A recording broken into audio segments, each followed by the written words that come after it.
परमात्मने नमः। ओम सर्वस्वरूप सर्वे सर्वशक्ति समन्विते भविस्त्रायी न दुर्गा देवी नमस्तुते। श्रीमद् देवी भागवत पुराण पहला स्कंद अध्याय 14 और 15। भगवान विष्णु और महालक्ष्मी जी का तथा भगवान विष्णु और ब्रह्मा का संवाद। व्यास जी के द्वारा सुखदेव जी से जनक जी के पास जनक मिथिलापुरी जाकर संदेह निवारण करने का अनुरोध और सुखदेव जी का जाने के लिए प्रस्तुत होना। सुखदेव जी का मिथिलापुरी में पहुंचकर नगर के द्वारपालों को उपदेश देना। महल के द्वार पर रोके जाने के बाद उनका विलास भवन में पहुंचना तथा प्रत्येक स्थिति में निर्विकार रहना। व्यास जी कहते हैं कि भगवान विष्णु बटपत्र पर सोए हुए थे। उनका मन आश्चर्य के उमड़े समुद्र में डूब रहा था। उनकी ये दशा देख भगवती मुस्कुराकर कहने लगी, विष्णु तुम क्यों विस्मित विमुग्ध हो रहे हो? भगवती महाशक्ति के प्रभाव से तुम मुझे पहचान नहीं पाते। पहले भी तू सृष्टि और प्रलय का चक्कर चलता रहा है। उस समय तुम अनेकों बार अवतरित हो चुके हो। वह पराशक्ति निर्गुण है, तुम सगुण पर ब्रह्म हो। वैसे ही मैं भी सगुणा शक्ति हूँ। मेरे विषय में यूँ समझना चाहिए कि जो सात्विक शक्ति है वही मैं हूँ। अभी तुम्हारे नील कमल से प्रजापति ब्रह्मा की सृष्टि होगी। रजोगुण से संपन्न होकर वे संपूर्ण जगत की रचना करेंगे। तपस्या में संलग्न होने के पश्चात उन्हें सर्वोत्कृष्ट शक्ति सुलभ होगी। तब वे त्रिलोकी के निर्माण में सफल होंगे। ब्रह्म रजोगुण को धारण करने वाले अतः उनकी सृष्टि भी रजोगुण संपन्न होगी। विलक्षण बुद्धि वाले ब्रह्मा पंचभूतों का निर्माण करके उनके भीतर इंद्रियों के संचालन देवताओं को तथा मन को यथायोग स्थापित अपनी सृष्टि सजाएंगे। इसी से उन्हें कर्ता की उपाधि मिली है। महाभाग, तुम इस विश्व की रक्षा का काम संभालना। क्रोध के आवेश में आने पर तुम्हारी बाहों के बीच से रुद्र का अवतार होगा। उन्हें तामसी शक्ति प्राप्त होगी। महामते, फिर तो वे रुद्र ही कल्प के अंत में इस सृष्टि का संहार करेंगे। इसी कार्य का संपादन करने के लिए मैं तुम्हारे पास आई हूँ। मुझे तुम सात्विकी की शक्ति समझो। मधुसूदन, मैं यही रहूंगी। सदा से तुम्हारे पास में ही रहती हूँ। तुम्हारा हृदय मेरा निवास स्थान है। मैं यहीं रहूंगी। भगवान विष्णु बोले, देवी कुछ समय पूर्व मैंने आधा श्लोक सुना है। उसके अक्षर अत्यंत स्पष्ट थे। वह परम रहस्यभरी वाणी किनके मुख से निकली है? वाराण्य, तुम उसे बताने की कृपा करो। सुंदरी, मैं बड़े आश्चर्य में पड़ गया हूँ। जिस प्रकार निर्धन मनुष्य को धन का स्मरण होता रहता है, वैसे ही यह बात मुझे बारंबार याद आ रही है। व्यास जी कहते हैं, भगवान विष्णु की बात सुनकर लक्ष्मी का मुख खिलौठा। वे हंसकर अत्यंत प्रीतिपूर्वक कहने लगी। महालक्ष्मी बोली, विष्णु कहती हूँ सुनो, मैं सगुण स्वरूपा चतुर्भुजी भगवती हूँ। है मेरा परिचय। क्या तुम निर्गुणा आद्या शक्ति को नहीं जानते? उन्हीं में उनका सगुण रूप भी छिपा रहता है। महाभाग, तुम जान लो, उन्हीं निर्गुणा भगवती ने यह आधा श्लोक कहा है। इसे परम पावन देवी भागवत पुराण समझ लेना चाहिए। यह कल्याणकारी पुराण वेद के रहस्य से परिपूर्ण है। शत्रुओं का समन करने वाले अटल व्रतधारी भगवान विष्णु, मैं उन भगवती की विशेष कृपा मानती हूँ जो इस गुप्त रहस्य को उन्होंने स्पष्ट कर दिया। महाविद्या के मुख से व्यक्त हुई यह वाणी संपूर्ण शास्त्रों का सार है। इससे अधिक जानने की वस्तु त्रिलोकी में कुछ है ही नहीं। निश्चय ही वे भगवती तुम पर बहुत प्रेम रखती हैं, तभी तो तुम्हारे सामने उन्होंने इसे व्यक्त किया। व्यास जी कहते हैं, भगवती महालक्ष्मी जी के इस वचन को सुनने के पश्चात भगवान विष्णु ने उसे महान मंत्र मानकर हृदय में सदा के लिए धारण कर लिया। कुछ समय व्यतीत हो जाने के बाद उनके नाभि कमल से प्रकट हुए ब्रह्मा जी दैत्यों से भयभीत होकर शरण में पहुंचे। तब श्री हरि ने घोर युद्ध करके उन मधु और कैटव नामक दैत्यों को मारा। फिर वे स्पष्ट अक्षर वाले उस आधे श्लोक के जप में संलग्न हो गए। उन्हें जप करते देखकर ब्रह्मा जी के मन में अपार हर्ष हुआ। उन्होंने भगवान विष्णु से पूछा, जगदीश्वर, आप सभी देवताओं के आराध्य हैं कमल लोचन, फिर आप किसका जप कर रहे हैं? आपसे अधिक आदर पाने का अधिकारी कौन देवता है जिसका स्मरण करके आपका हृदय आनंद में निमग्न हो रहा है। भगवान विष्णु बोले, महाभाग, क्रिया कारण आदि लक्षणों से संपन्न जो शक्ति तुम में और मुझ में विराजमान है, उसे कल्याण स्वरूपा भगवती आद्या शक्ति समझो, जिनके आधार पर इस अगाध जल में सारा जगत स्थित है, जो सदा विराजमान रहकर साकार रूप से अपनी लीला प्रकट करती है, तथा जिनसे यह चराचर अखिल विश्व उत्पन्न हुआ है, तथा प्रसन्न रहने वाली वे ही भगवती महाशक्ति मनुष्यों का उद्धार करने के लिए अवतरित हुई है। वर देना उनका स्वभाव है। वे परम विद्या स्वरूपनी सनातनी देवी हैं। विश्व का उद्धार करने के लिए ही उनका प्राकट होता है। शासकों पर भी शासक स्थापित करने वाली उन्हीं भगवती की प्रेरणा से प्राणी इस जगत जाल में जकड़ा रहता है। शुद्ध स्वरूप ब्राह्मण उन्हीं भगवती की चित्त शक्ति से मैं तुम तथा संपूर्ण प्राणी उत्पन्न हुए हैं, ऐसा जानो। इसमें कभी संदेह नहीं करना चाहिए। उन देवी ने जो आदि श्लोकों में कहा है, वही द्वापर के आरंभ में विशद व्याख्या होने पर देवी भागवत नाम से प्रसिद्ध हुआ। व्यास जी कहते हैं, ब्रह्मा जी भगवान विष्णु के नाभि कमल पर विराजमान थे। वही उन्होंने इस आधे श्लोक को याद कर लिया। तत्पश्चात अपने अमित बुद्धिशाली पुत्र नारद जी को इसकी शिक्षा दी। नारद जी ने उसे मुझे पढ़ाया। फिर मैंने 12 स्कंदों में विशद रूप से इसकी व्याख्या की। महाभाग, उसी वेद तुल्य पुराण का तुम अध्ययन करो। सर्ग उपसर्ग आदि 5 लक्षणों से परिपूर्ण है पुराण। भगवती जगदम्ब का की उत्तम कथाओं में से सुशोभित है। उसके सभी भाग तत्व ज्ञान की रस से सने संपूर्ण पुराणों में वह श्रेष्ठ माना जाता है। पवित्रता में धर्मशास्त्र की तुलना करता है। उसमें वेद के सिद्धांत भरे हैं। वृतासुर के वध की कथा तथा अन्य भी अनेकों कथाओं का उसमें वर्णन हुआ है। संसार रूपी समुद्र से उद्धार करने वाला वह पुराण ब्रह्म विद्या का तो भंडारी है ही। महाभाग, तुम योग और प्रतिष्ठित पुरुष हो, तुम्हें अनुपम बुद्धि प्राप्त है। अतः इस परम पावन देवी भागवत नामक पुराण के अध्ययन में उद्यत हो जाओ। इसमें 18,000 श्लोक हैं। अज्ञान को दूर करने वाले इस दिव्य पुराण के प्रभाव से ज्ञान रूपी सूर्य अत्यंत तपने लगता है। यह प्रशंसनीय कल्याणकारी पुराण श्रोताओं और वक्ताओं को सुखी बनाता, शांति प्रदान करता, दीर्घजीवी और पुत्र एवं पौत्र से संपन्न करता है। ये धर्मात्मा सूत मेरे शिष्य हैं।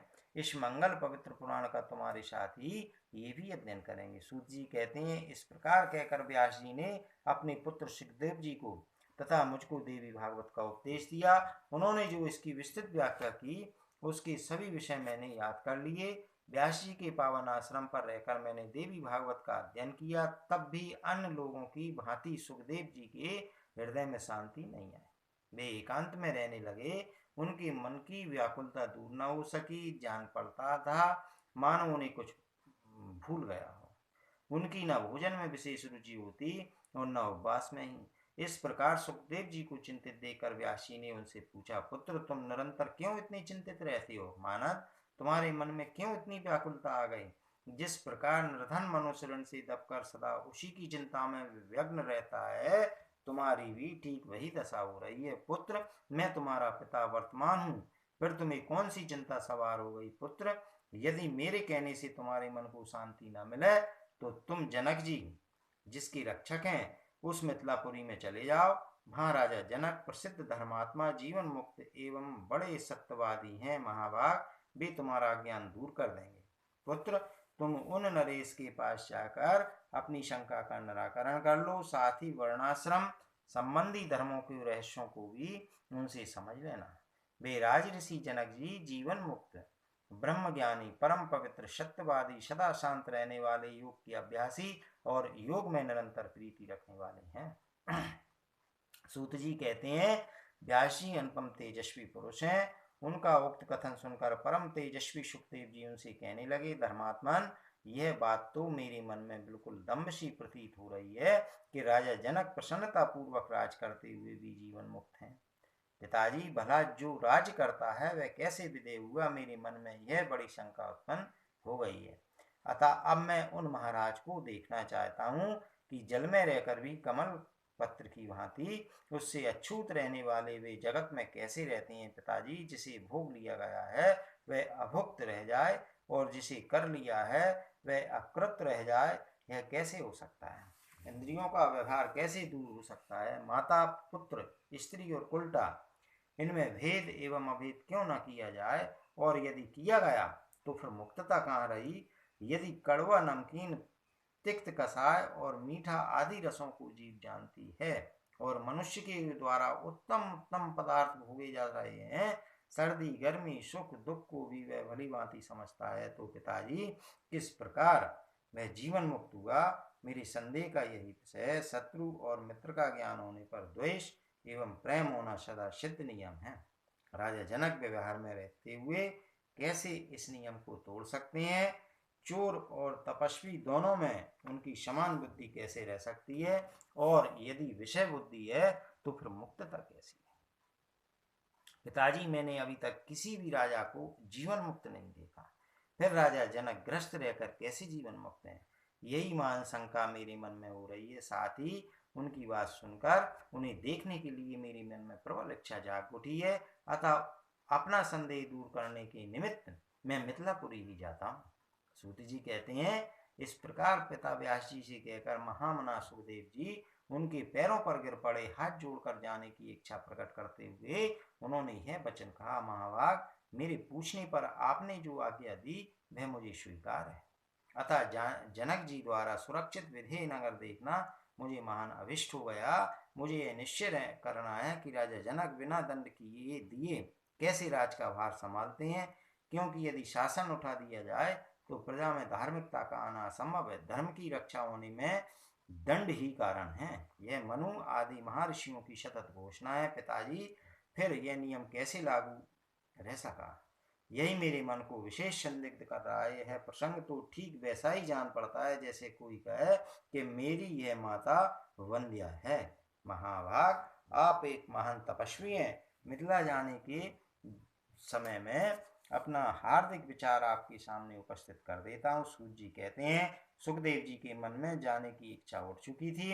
अपने ऐसे परम ज्ञानी एवं दृढ़ वैराग पुत्र को देखकर व्यास जी ने उन्हें हृदय से लगा लिया और वे कहने लगे। व्यास जी बोले, बेटा सुखदेव, तुम्हारा कल्याण हो, तुम बहुत दिनों तक जीवित रहो। पुत्र, तुम बड़े बुद्धिमान हो, मेरे सामने सच्ची प्रतिज्ञा करके आनंद पूर्वक जा सकते हो।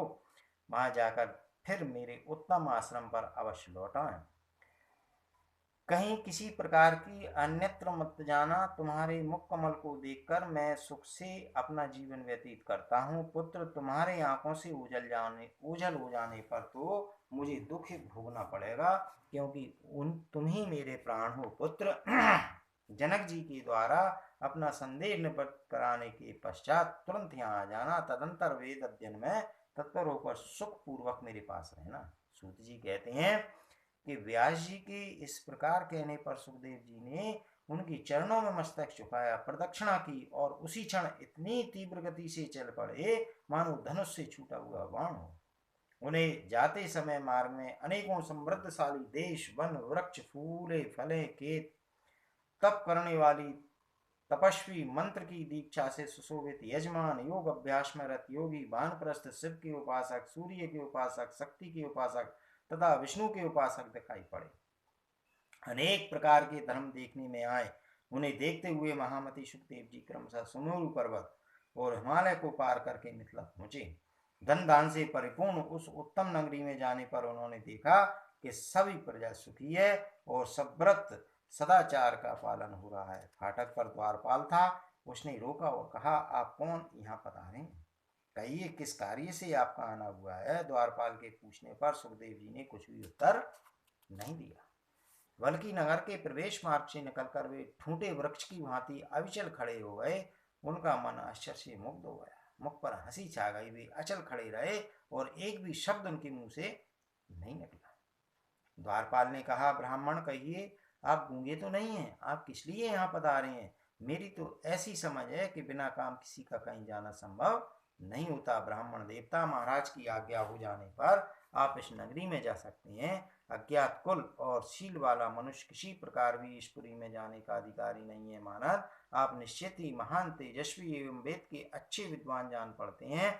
अपना वंश और प्रयोजन मुझे बतलाने के पश्चात इच्छानुसार पुरी में पधारने की कृपा करें। सुखदेव जी ने कहा, द्वारपाल, तुम्हारा क्या दोष है, तुम तो सदा के लिए परतंत्र हो। सेवक को तो उचित रूप से प्रभु का कार्य ही करना चाहिए। तुम्हारे द्वारा मैं यहाँ रोका गया, इसमें राजा भी निर्दोष है, क्योंकि विज्ञ जनों का कर्तव्य है कि वे चोर और शत्रु को भली भांति जानकर ही व्यवहार करें। द्वारपाल ने पूछा, ब्राह्मण सुख और दुख का क्या रूप है?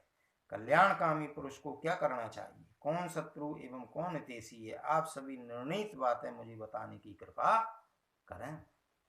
सुखदेव जी ने कहा, संपूर्ण जगत में दैविद्य का पसारा है, क्योंकि रागी और विरागी दो प्रकार के प्राणी सर्वत्र मिलते हैं। उनकी धारणाएं दो प्रकार की होती हैं। विरागी के तीन भेद हैं, ज्ञात, अज्ञात और मध्यम। मूर्ख और चतुर के भेद से दो प्रकार के रागी होते हैं। चतुरता के दो भेद कहे गए हैं, शास्त्रज और मतिज। युक्त और आयुक्त के भेद से दो प्रकार की मति और जगत में सर्वथा अव्यत होती है। द्वारपाल बोला, द्विजवर आप महान पुरुष हैं, मैं अर्थ ज्ञान से सुनूं। आपने जो बातें कही मैं समझ नहीं सका, अतः ब्राह्मण अब आप सभी बातें स्पष्ट रूप से विस्तार पूर्वक कहने की कृपा करें। सुखदेव जी ने कहा, जिसका संसार में राग है वही रागी कहलाता है। उसे अनेकों प्रकार के सुख दुख भोगने पड़ते हैं। स्त्री, पुत्र, धन, प्रतिष्ठा और विजय पाकर वह सुखी होता है। जब ये नहीं मिलते तब प्रतिक्षण वह दुख का अनुभव करने लगता है। सच्चे सुख के साधन को ही कर्तव्य माना गया है। जो इसमें विघ्न उपस्थित करता है उसे शत्रु जानना चाहिए।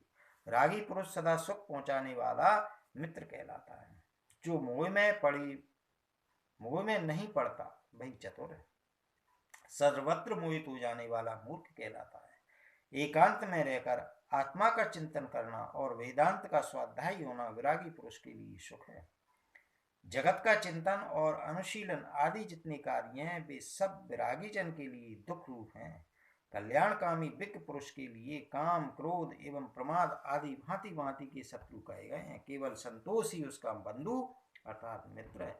इसके सिवा त्रिलोक में दूसरा कोई भी हितैषी नहीं है। सूत जी कहते हैं, सुखदेव जी की उपयुक्त वचन सुनकर द्वारपाल के मन में निश्चित हो गया कि यह कोई ज्ञानी ब्राह्मण है। अतः उसने राजा के भव्य भवन में पधारने के लिए मुनि से प्रार्थना की। सुखदेव जी मिथिला का दृश्य देखते हुए आगे बढ़े। वह नगरी तीन प्रकार के मनुष्यों से खचाखच भरी थी। रत्न राशियों से भरी पूरी अनेकों दुकानें थीं। खरीदने और बेचने वाले बहुतेरे थे। जहाँ कहीं भी विपुल संपत्ति दिखती थी। तीन प्रकार के प्राणियों पर दृष्टिपात करते हुए सुखदेव जी चलते रहे। तदंतर राजभवन के प्रवेश मार्ग पर पहुंचे।